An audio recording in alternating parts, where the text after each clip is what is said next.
திமுகவினுடைய தேர்தல் அறிக்கை என்பது இன்று வெளியாகிருக்கிறது. நம்மோடு அமைச்சராக இருக்கக்கூடிய முப்பே சாமிநாதன் அவர்கள் நம்மோடு இருக்காங்க.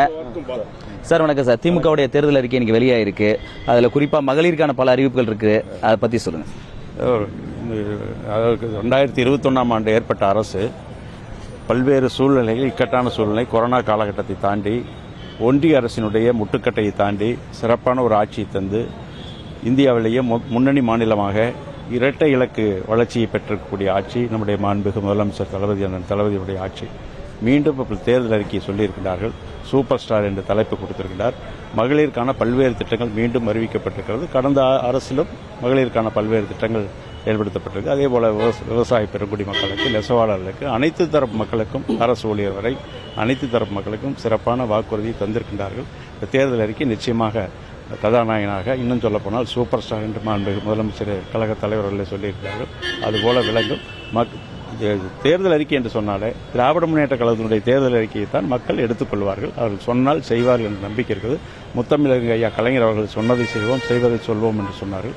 அந்த அடிப்படையில் அதே போல இந்த ஆட்சியில் நம்முடைய திராவிட முன்னேற்ற கழகத்துடைய தலைவர் மாண்புமிகு முதலமைச்சர் அவர்களும் மாண்புமிகு துணை முதலமைச்சர் அவர்களும் இந்த தேர்தல் வாக்குறுதி நிச்சயமாக நிறைவேற்றுவார்கள். மக்களுக்கான நல்ல ஒரு ஆட்சியாக அமையும். சார், இந்த 8000 ரூபாய் கூப்பன் கொடுக்கப்படும் சொல்லியிருக்காங்க. ஏற்கனவே பொருட்களா கொடுக்கறன்னு வாக்குறுதியா கொடுப்பாங்க. இந்த தடவை கூப்பனா கொடுக்கறன்றது மக்கள் எதனால இந்த திட்டம்? அவர்கள் வசிக்கும் பகுதியிலே இதை எளிமையாக வாங்கிக் கொள்வதற்கு ஒரு வாய்ப்பு. அவர்களுக்கு தேவையான ஒரு என்ன நிறுவனத்தினுடைய தயாரிப்பில் தேவையோ அதை பெற்றுக்கொள்வார்கள். ஒரு அரசு தந்தால் ஒரு ஒப்பந்த பள்ளிக்கு ஒரு நிறுவனம் அதை எடுத்து அதை செய்து கொடுக்கும். எனவே அந்தந்த குடியிருப்பு பகுதியிலேயே அதை வாங்கிக் கொள்வதற்கு ஒரு எளிமைப்படுத்தப்பட்டிருக்கிறது. மக்கள் நிச்சயமாக இதை வரவேற்பார்கள். பத்திரிகையாளருக்கும் கூட அறிவிப்புகள் வெளியிருக்கு. பத்திரிகையாளர் அறிவிப்பு அதாவது தேர்தல் அறிக்கை முழுமையாக அதை வாசிக்கவில்லை. மாண்புமிகு முதலமைச்சர் அவர்கள் வாசித்ததை அதுக்கான ஏற்கனவே தேர்தல் நேரத்தில் சொல்லியிருந்த வாக்குறுதி கடந்த முறை பத்திரிகையாளர் நலன் வாரியம் அமைக்கப்படும் என்று சொன்னார். அதே போல பத்திரிகையாளர் நல வாரியம் அமைக்கப்பட்டது. அதே போல வழங்கிய ஊக்கத்தொகைகள் படிப்படியாக உயர்த்தப்பட்டு இப்பொழுது சமீபத்தில் கூட மாண்புமிகு முதலமைச்சரை பார்த்து பத்திரிகையாளர் கோரிக்கை வைத்தவுடன் அதற்கும் ஏற்றுக்கொண்டு அறிவித்திருக்கிறார்கள்.